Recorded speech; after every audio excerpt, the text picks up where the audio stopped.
graça e a paz do Senhor Jesus esteja sobre a vida de todo mundo, amém? Queridos, é um privilégio, uma alegria de poder compartilhar com os irmãos, né? Eu me sinto muito honrado sempre de ter o privilégio de poder compartilhar a palavra e ao mesmo tempo responsabilizado por aquilo que é ser porta-voz da palavra de Deus, né? Então, nesse momento, minha oração para que eu possa me esconder na sombra dele, que o Espírito Santo possa traduzir tudo aquilo que eu não tiver capacidade para traduzir daquilo que Deus vai estar soprando através do meu coração. Queria convidar você a abrir sua Bíblia lá no livro de Mateus, no primeiro Evangelho, Evangelho de São Mateus. Nós vamos abrir no capítulo 20, nós vamos ler do verso 1 ao verso 16.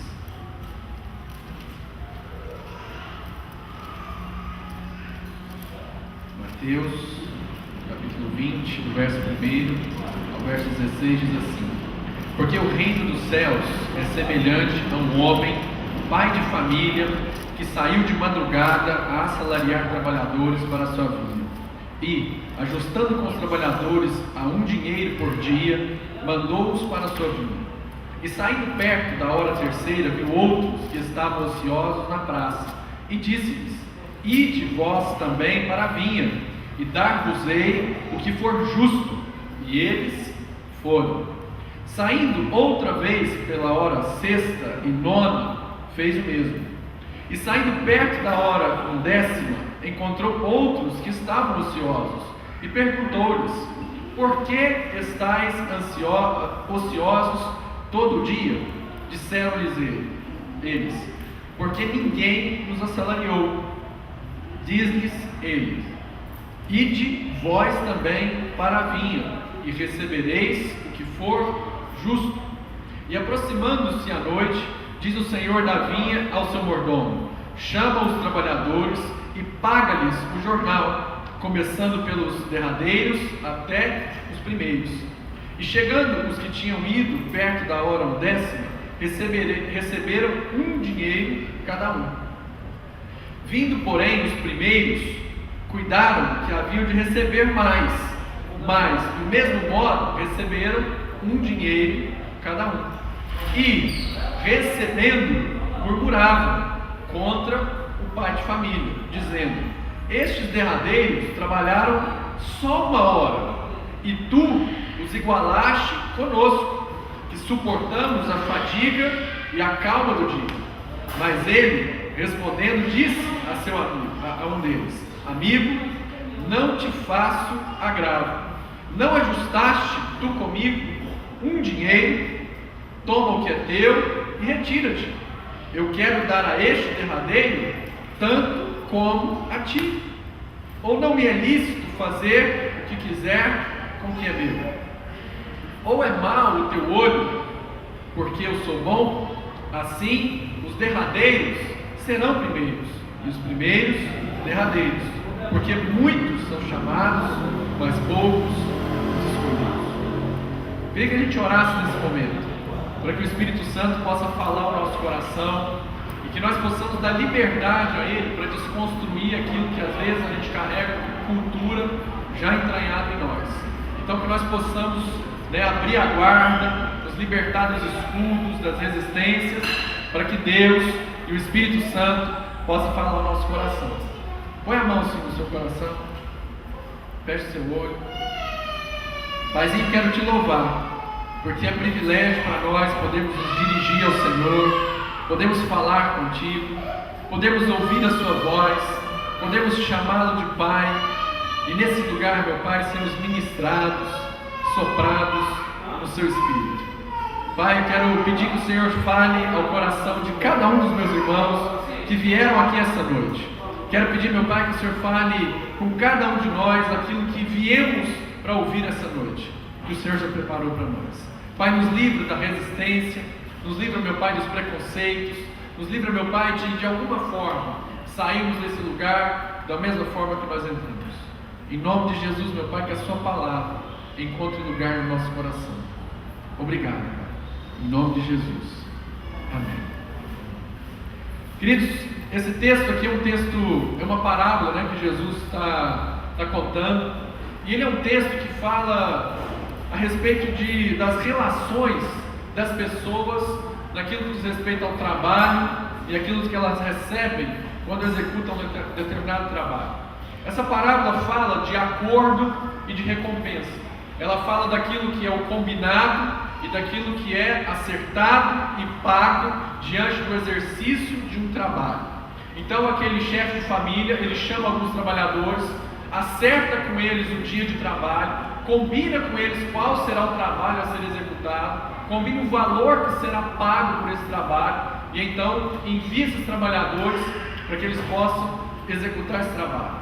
E depois, semelhantemente, ele ao longo do dia vai recrutando mais pessoas, mas as horas vão passando, e ele vai recrutando mais pessoas para a execução do mesmo tipo de trabalho, e diz àqueles homens, e o texto é claro, que ele vai pagar um valor justo a eles. Aos primeiros, ele combina o valor. Ele diz: olha, você vai trabalhar na vinha, vai fazer aquele trabalho e eu vou te dar um dinheiro, vou te dar tanto.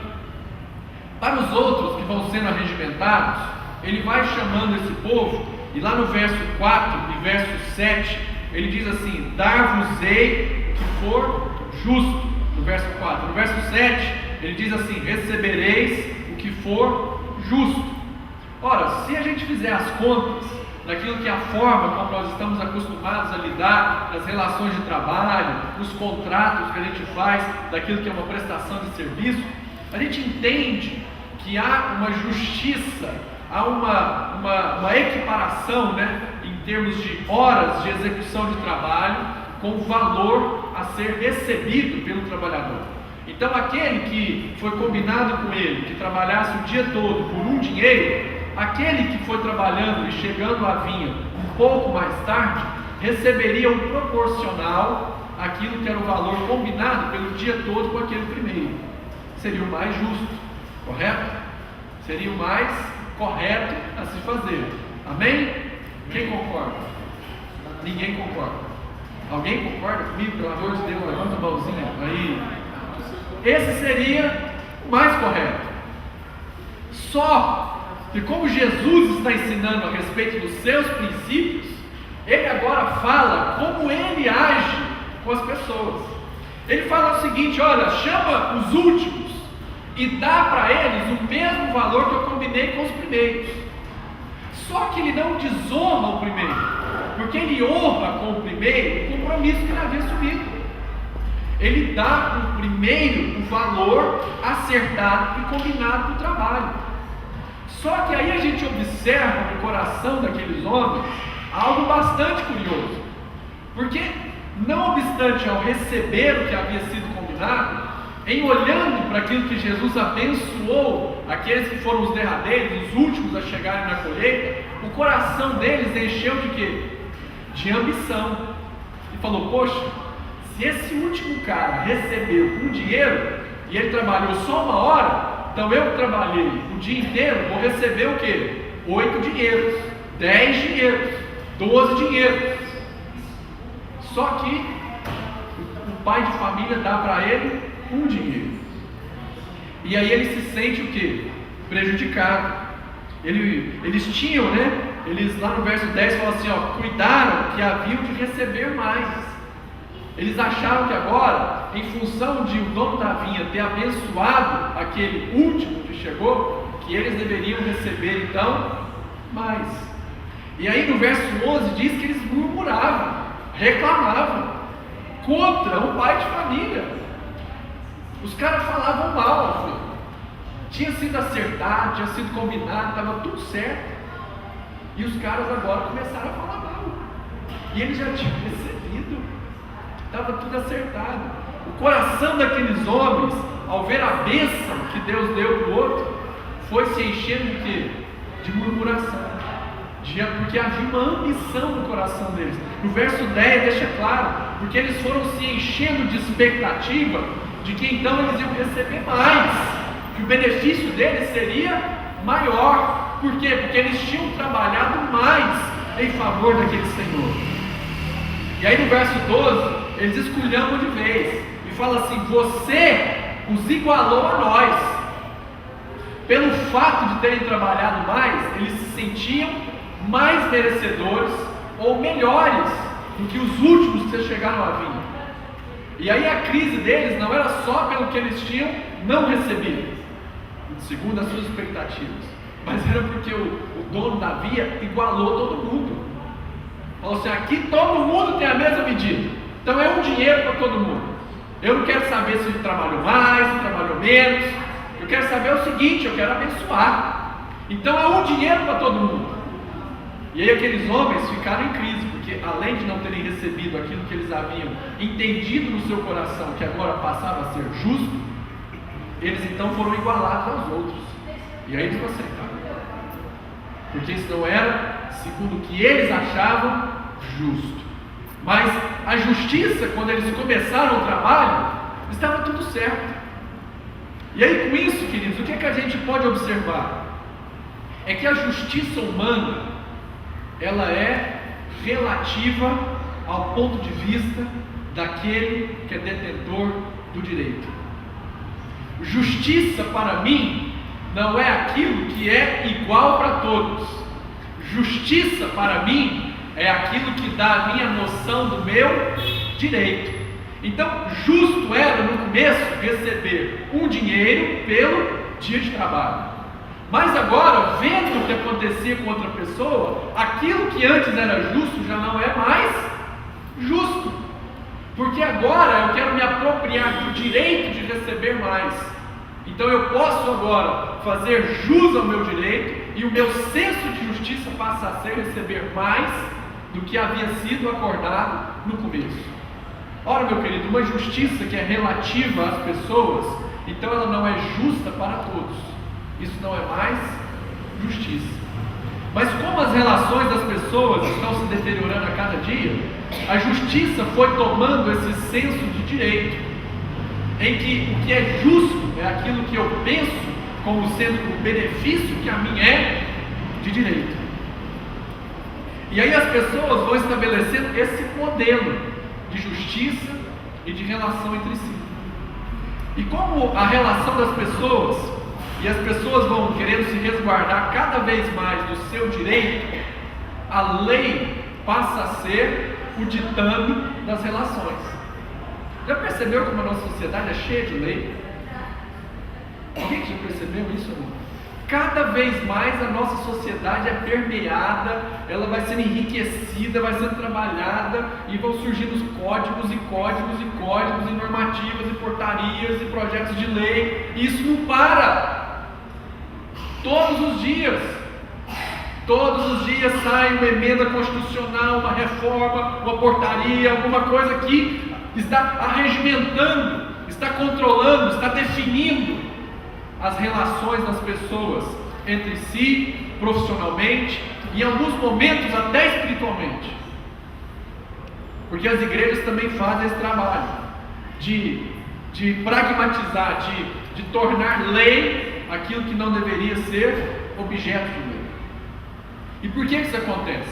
Porque cada vez mais as pessoas querem resguardar o seu direito. Então, como as relações não estão fortes o suficiente para que eu esteja preocupado com o meu irmão, de resguardá-lo e de abençoá-lo sempre em qualquer circunstância e situação, como a nossa relação é fraca, então eu preciso da lei para determinar como ela é. Por isso tanta lei, por isso tanta noção de direito, por isso tanto trabalho na justiça, por isso tanto processo.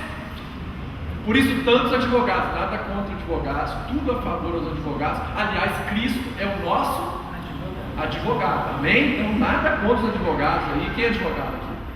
Eu tenho irmão, visitante, seja bem-vindo, nada contra os advogados, tá bom? Amém? Mas por isso tanta lei. Sabe por quê, queridos? Porque as relações são baseadas no benefício daquilo que é o meu direito, daquilo que é para mim. Então, como eu não sei o que passa na cabeça do outro, como eu não tenho uma relação forte com ele, como meu relacionamento com ele é fraco, então a lei tem que ser forte. Porque aí uma lei forte determina quais são os benefícios e as obrigações. Cumpridas as obrigações, estão garantidos os benefícios. Não cumpridas as obrigações, estão garantidas as penalidades. Então as relações passam a ser agora relações baseadas num conjunto de regras, de lei, que estão na verdade preocupadas em salvaguardar o benefício, o beneficiário. Isso não está distante não, meu querido. Isso está presente nas relações de trabalho, nas relações de casamento, nos contratos de trabalho, nos contratos de casamento, nos contratos de qualquer relação que se estabeleça. Sabe por quê? Porque a relação é fraca. Porque eu não sei qual é a cabeça que está do outro lado. Porque pode ser que em dado momento esse cara vai me dar uma rasteira e se apropriar daquilo que é o meu direito ou os meus benefícios. Então agora eu vou me proteger dele. Sabe como as pessoas começam as relações hoje em dia? Se protegendo uma das outras. As pessoas começam a relação hoje em dia se protegendo uma das outras. Sabe aquele negócio assim de ficar pelado, escancarado, se apresentar, pular de cabeça, se entregar? Isso não fala a cultura de hoje. Porque pode ser que em algum momento dessa via que eu estou trilhando, que eu estou pulando, que eu estou me jogando, o meu direito não seja de todo preservado. E em algum momento pode ser que eu fique no prejuízo. Então eu tenho que começar essa relação tendo as garantias de que tudo aquilo que eu espero será me dado. Então eu arregimento bem as leis, né? Eu trago as testemunhas, né? Testemunha hoje em dia em casamento é para lembrar, né? As pessoas deveria ser aquelas que se alegram, né? Que dão testemunho junto com aquelas pessoas de que aquela relação ela é forte mesmo, ela é fundamentada no amor, ela é fundamentada num compromisso inequívoco de um para com o outro, de que eles estão juntos até que a morte os separe. Porque não há força nesse mundo capaz de destruí-los. Não, testemunha hoje virou pessoa que vai no tribunal para dizer que aquele era um acordo entre aquelas duas pessoas e que de alguma forma algum dos dois desonrou aquilo. E aí são testemunhas de proteção e não testemunhas de dar ao mundo uma voz de que um novo amor se estabeleceu. Então, queridos, a nossa sociedade vive hoje um grande mal. O mal das relações baseadas na lei, das relações baseadas nas regras, das relações baseadas nesse senso de direito. E aí é sobre isso que eu queria que a gente refletisse, porque esses homens estavam com as suas relações todas baseadas nesse senso de direito, em que se tem as obrigações, os benefícios e as penalidades. Só que o que Cristo quer nos ensinar aqui, e está falando essa noite conosco, é de relações que não estão baseadas no senso de direito, de relações que não estão baseadas nas leis e nas proteções, mas são de relações que têm um compromisso sem igual para com o seu próximo, que não importa qual seja a falta, o pecado que ele cometa contra você, você ainda assim continuará a dar a ele o que ele não merece. Aleluia. Amém? Amém. Porque o que aqueles homens ganharam é o que eles não mereciam. O que aqueles homens tiveram de Cristo, de que tiveram daquele pai de família, é o que eles não mereciam. Eles não mereciam ganhar um dinheiro, mas ainda assim ele falou assim: eu vou dar, porque eu amo a todos eles. Então, ainda que não mereçam o meu favor, será para com eles. Então, queridos, nós queremos meditar sobre isso, porque muitas vezes as nossas relações estão fracas, definhando, desaparecendo, sendo quase levadas ao fim, porque nós estamos pensando em relações baseadas nas expectativas de benefícios que queremos. porque casamos, esperamos que a mulher fizesse exatamente aquilo que eu esperava que ela fizesse. E quando ela não faz, pau na muleira dela. Porque eu casei com um homem e esperava que ele fizesse aquilo que eu esperava e tinha expectativa no meu coração. E quando ele não faz, pau nele. Pau nele. Os filhos, eu tive filhos, e quando eles não fazem aquilo que eu tenho expectativa que eles façam, quando eles não realizam aquilo que eu gostaria de ter realizado, então, pau neles. Briga, discussão, fim da relação. Ah, então separa. Já que não está bom para você, não é assim que é show? Não está bom para você? Então separa. Consulta o contrato do casamento, porque até os bens já estão garantidos como era. Estamos entendendo, queridos? Porque o que Jesus está ensinando para nós aqui é um modelo diferente de relação. É um modelo que tem coisas acertadas, mas não importa. Não importa. Ele vai superar.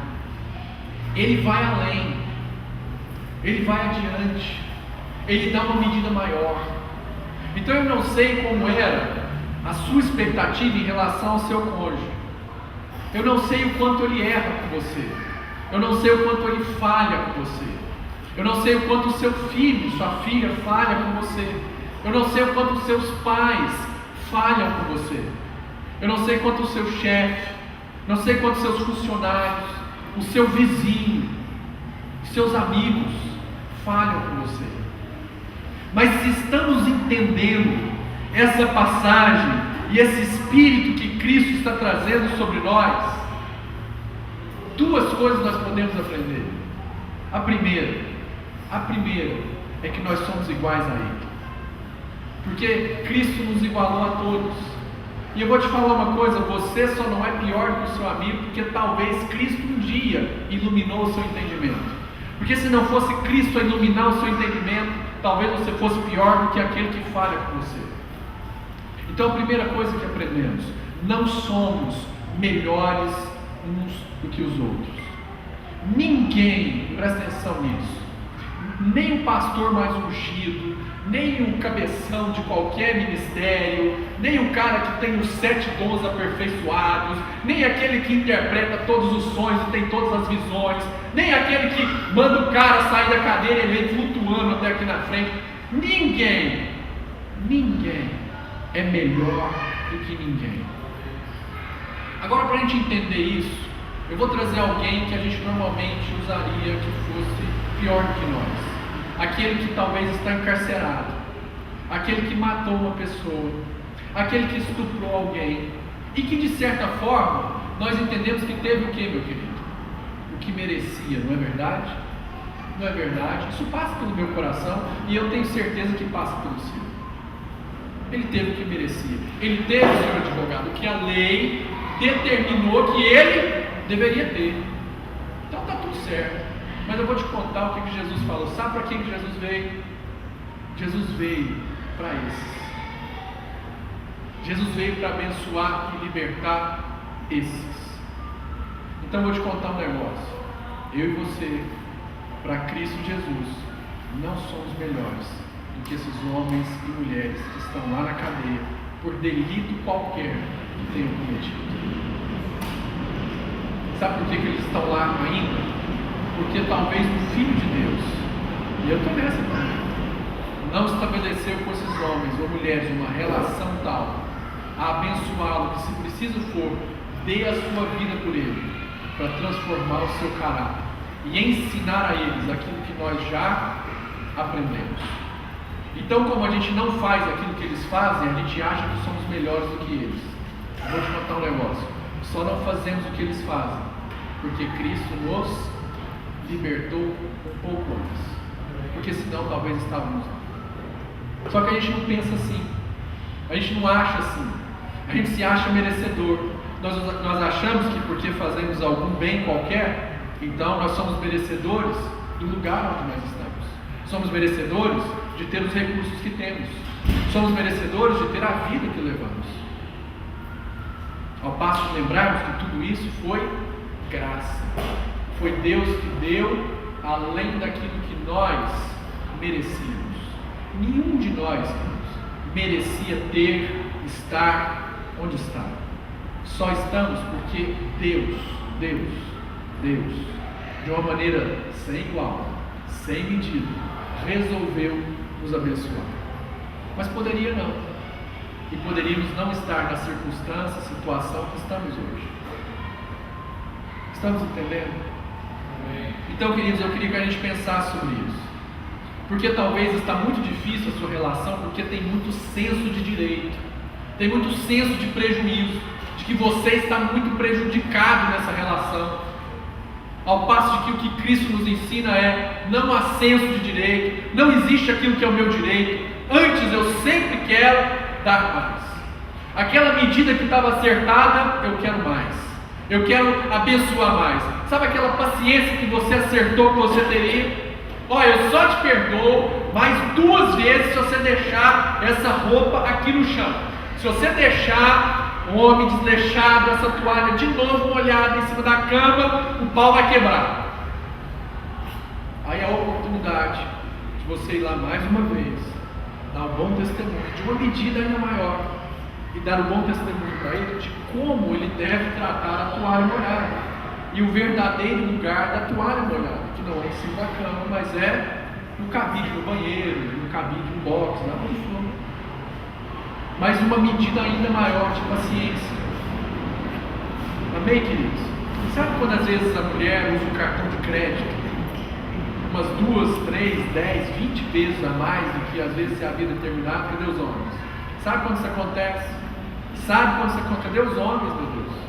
Sabe quando isso acontece, meu irmão? Ao invés de você chegar lá e esculhambar sua mulher, querer separar dela, ou separar ela do cartão de crédito, né? Porque essa é uma separação difícil, né? Separa o marido, mas o cartão de crédito não, brincadeira. É separar ela do cartão de crédito, separar ela de você. Então é a oportunidade que você tem, querido, de dar um bom testemunho, de ensiná-la como lidar com as suas finanças, como lidar com os gastos, como controlar os impulsos. Amém, queridos? Amém. Amém.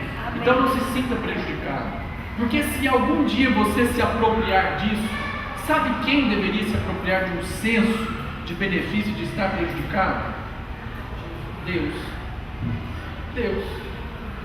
Porque, ora, se eu me aproprio daquilo que é o senso de prejuízo em relação ao outro, então talvez Deus deveria fazer o mesmo. Não é verdade? Aliás, a gente até tem base bíblica para isso, né? Porque com a medida que você medir, você vai ser medido. Mas só que Deus não nos mede assim, graças a Deus, né? Porque ainda assim Ele nos perdoa, ainda assim Ele tem paciência, ainda assim Ele releva, Ele nos ensina, nos exorta, nos admoesta, mas sempre nos levantando, sempre nos levando além. Então, meu querido, quando seu cônjuge tropeça e cai, qual é a sua atitude? A de ficar apurando quais são os prejuízos que aquilo te causou? Quais foram os benefícios que você deixou de receber com aquele prejuízo que ele causou? Ou então você abre mão do seu direito, abre mão daquilo que seria o seu benefício e afirma para ela que, independente daquilo que é o erro ou o acerto dela, o seu amor é incondicional. Independente daquilo que é o erro ou acerto dele, o seu amor é incondicional. Com seus filhos, que o seu amor em relação a eles é incondicional. E que você está sempre disposto a abençoá-los, seja corrigindo, porque a correção também é uma bênção, viu, meu querido? Mas é uma correção comprometida com a pessoa e não comprometida com o benefício. Porque às vezes nós queremos corrigir para poder trazer o benefício de volta. E não às vezes abrir mão do benefício para corrigir e trazer a pessoa de volta. Estamos entendendo? Abrimos mão da pessoa pelo benefício. E o que Cristo está nos ensinando é abrir mão do benefício em função das pessoas. Amém, queridos? Então eu não sei se você aprende algo com isso, mas no mínimo, de que se a sua relação hoje, em qualquer esfera, em qualquer aspecto, está baseada na lei, na regra, Se você é muito cheio de regra na sua casa, toma cuidado. Isso é um forte indício de que as relações são fracas. Eu vou repetir. Se você tem muita regra na sua casa, se você tem muita regra na sua empresa, se você tem muita regra no seu casamento, se você é cheio dos 10 passos que as pessoas devem fazer, vou te contar um negócio. É um forte indício de que a sua relação com essas pessoas é fraca. Porque aqueles onde a relação é forte, elas não precisam de lei. Sabe por quê? Porque o amor sempre vai resguardar o outro, até mesmo de mim, do meu egoísmo, da minha vaidade, da minha prepotência. Então, se há muita regra, se há muita lei, há um forte indício de que a sua relação é fraca. Agora, não precisamos de lei, aonde o amor governa e sempre está disposto a abençoar o outro. Então é por isso, meu querido, que eu não acredito muito nesse conjunto de regras que às vezes a religião traz para nós. Porque se precisa de muita regra para relacionar com Deus, é porque a relação é fraca. Sabe o que Jesus disse? Ele falou o seguinte: olha, agora não é que não tem mais lei, eu vim para cumprir a lei, mas agora a nossa referência de lei não é mais aquilo que foi escrito, mas o que eu coloquei nos seus corações. Amém? Por quê, meu querido? Porque agora Ele deu a nós uma nova realidade de relacionamento, que não está baseada na lei, no Antigo Testamento, naquilo que eram as referências da incapacidade humana de obedecer a alguns estatutos. Sabe para que existia a lei? Sabe por que Deus deu a lei? Pô, mas foi Deus que deu a lei. Então Deus está de sacanagem com a gente? Foi Ele que deu o Antigo Testamento, foi Ele que mandou Moisés levar os 10 mandamentos para o povo. Poxa, então Deus está o quê? Está zoando com a gente? Não, meu querido, sabe para que eram as leis? Vamos falar só das 10. Era para o homem olhar para aquilo e ver a sua incapacidade de cumprir 10 leis. E então reconhecer que a lei não era possível de estabelecer a relação dele para com Deus, que ele precisava do amor, da graça de Deus, para que essa relação fosse possível. Só que o homem se apropriou da lei, se apropriou do direito, se apropriou de Deus e criou a religião. Que agora escraviza as pessoas, porque governa sobre elas com um conjunto de leis e de regras. E aí ela classifica as pessoas. A lei sim separa as pessoas. A lei sim classifica e faz essa distinção entre bons e maus, entre aquele que é melhor e aquele que é pior. Então estamos entendendo isso, querido?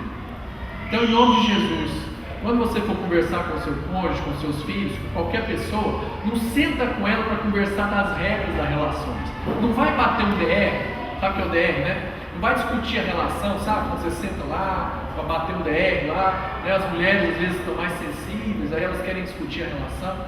Não vai repassar com ela as coisas que foram combinadas. Não, mas a gente combinou isso lá atrás.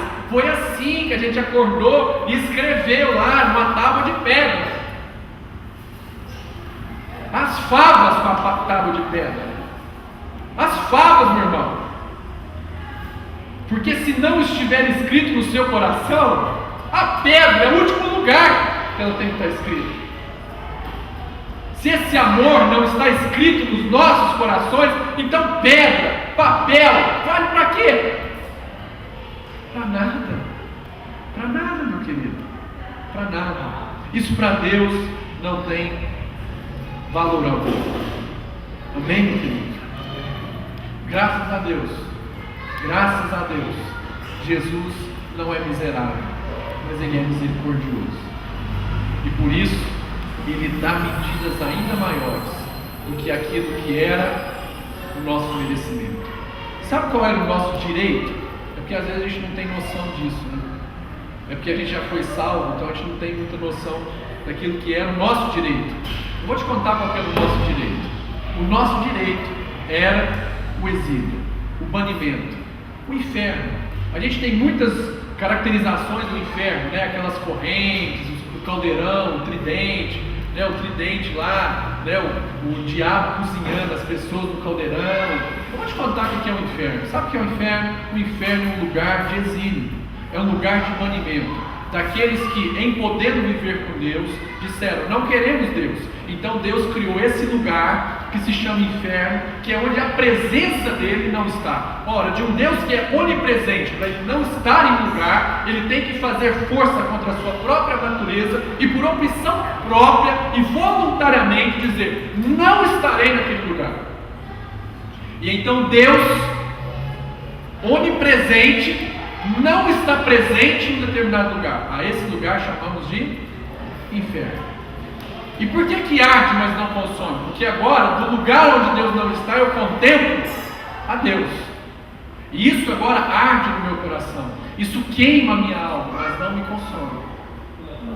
Porque agora o Deus, todo misericordioso, me respeitou e me permitiu habitar no lugar onde Ele não está. E agora eu posso vê-lo, mas não posso mais compartilhar com ele. Isso é inferno. Então esse lugar de exílio é o lugar que nós merecemos ir. Esse é o nosso direito. Só que Cristo não deu a nós o nosso direito. Cristo foi misericordioso para conosco e deu a nós aquilo que era o direito dele. Sabe quem tinha direito de morar com o Pai? Sabe quem tinha o direito de ser filho? Somente Cristo. A palavra de Deus diz que o unigênito de Deus veio a ser o primogênito. O que é o primogênito? É o primeiro. Então, o unigênito, o único gênito, a única genitura de Deus, o único filho de Deus, veio a ser agora primeiro de muitos. Ele abriu mão daquilo que era a sua singularidade. Era só Ele, para agora ser plural em nós.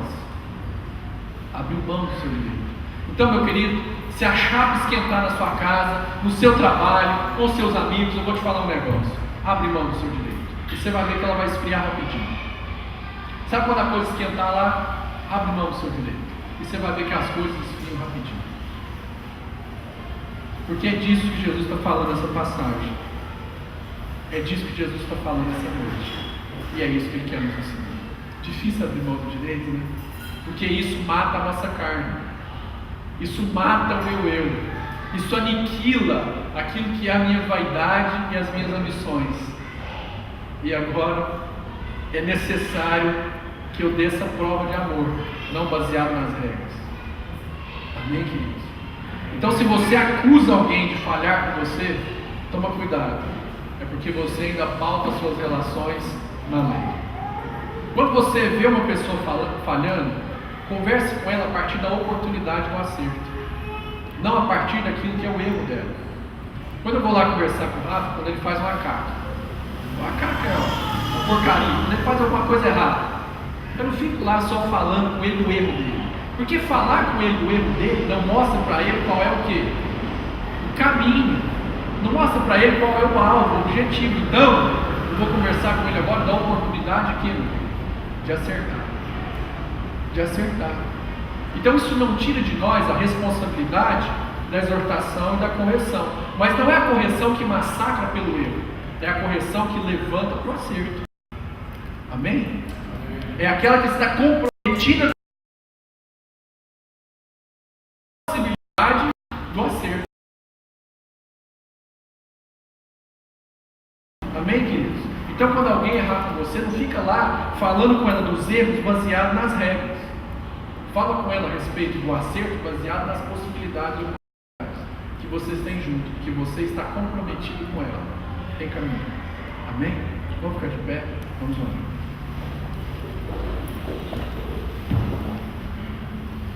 Eu não sei se o seu cônjuge, filho, filha, amigo, irmã, pai está aqui hoje, mas você pode alcançá-lo ainda hoje, ligando, telefonando, lembrando para ele que o que faz vocês estarem juntos, ou ela, não é a regra, não é porque você pôs no mundo ou porque ele te pôs no mundo, mas é porque há um verdadeiro amor, há algo que une vocês, que vai além da regra. que vai além da ética moral. Eu vou ligar para minha mãe porque já faz, sei lá, tanto tempo que eu não ligo para ela e isso é eticamente incorreto. Não, irmão. Pela regra, não. Se livre disso. Ligue pelo amor. Ligue pelo carinho. Amém? Amém, queridos? Eu não sei se vocês esperavam uma mensagem assim: Deus vai te abençoar, Ele vai te dar uma casa nova, Ele vai te dar um carro novo, Ele vai aumentar seu salário. Vou te falar assim: Deus às vezes pode tomar sua casa, pode tomar seu emprego, pode tomar seu salário. Sabe para quê? Para você aprender a amar sua mulher ou seu cônjuge. Sabe por quê? Porque às vezes um marido quebrado, desgraçado, ele consegue ouvir a mulher. Com dinheiro, com emprego, com carro, com casa, ele não escuta a mulher. Bate nos filhos, não escuta os filhos, não tem tempo dos meninos, porque só fica trabalhando. E aí quando está quebrado, tem tempo para os meninos, tem tempo para a mulher. Aí você acha que Deus vai sacanear essa mulher, esses meninos, dando emprego para esse cara? Não, meu irmão, então eu não posso pregar isso aqui. Eu não consigo pregar isso. Porque o Deus que eu sirvo, Ele serve as pessoas, e não a ambição e a vaidade do nosso coração. Amém? Deus pode até te dar casa, carro, riqueza, dinheiro, mas sabe para quê? Sabe para quê? Você comer tudo sozinho? Você gastar só com você? Não. Para você ter o privilégio de abençoar outras pessoas, de dar a medida para outras pessoas que elas não mereciam, mas que você entende que deve, pelo amor que você aprendeu em Deus, dar a elas. Amém, queridos? Amém, queridos? Amém. Vocês já não ficam muito felizes, né, com essas mensagens, mas é isso. Esse é o Evangelho. Esse é o Evangelho verdadeiro. Né? Essa é a loucura de Deus. Deus é bem louco, né? Ele faz essas coisas de acordo com aquilo que não é a nossa cultura. Mas é assim que Ele age. É assim que Ele age. É assim que Ele faz. Põe a mão sobre o seu coração. E se você estiver aí com alguém do seu lado, seja seu cônjuge, seu marido, seus filhos, que você possa, Rafa, vem cá, que você possa dar a mão para ele. Rafa, filhão,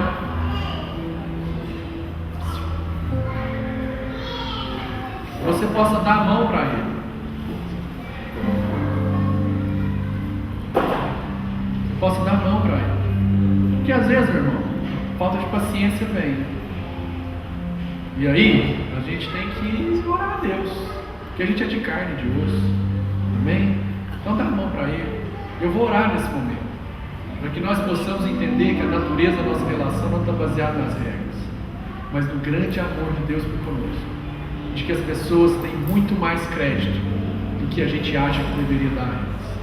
Paizinho, quero te louvar pelo privilégio de sermos família no Senhor, porque sabemos, Pai, que a graça do Senhor é o que nos mantém vivos, porque sabemos, meu Pai, que foi o Senhor quem abriu mão do seu direito primeiro e nos fez agora filhos do Senhor, porque o Senhor abriu mão do seu direito.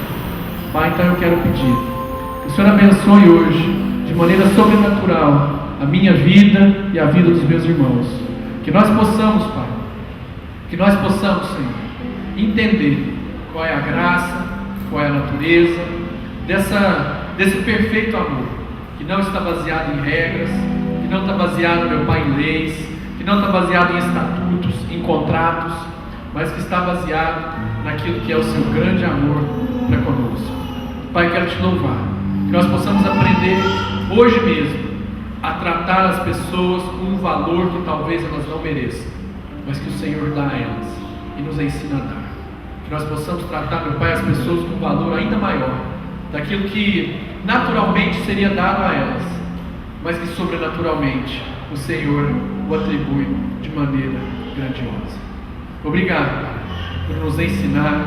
Obrigado, Pai, por advertir o nosso coração. Obrigado, Pai, por nos fazer cada dia mais filhos e filhas que não apenas pregam, que falam, mas que vivem o seu Evangelho. Que assim seja. Em nome de Jesus.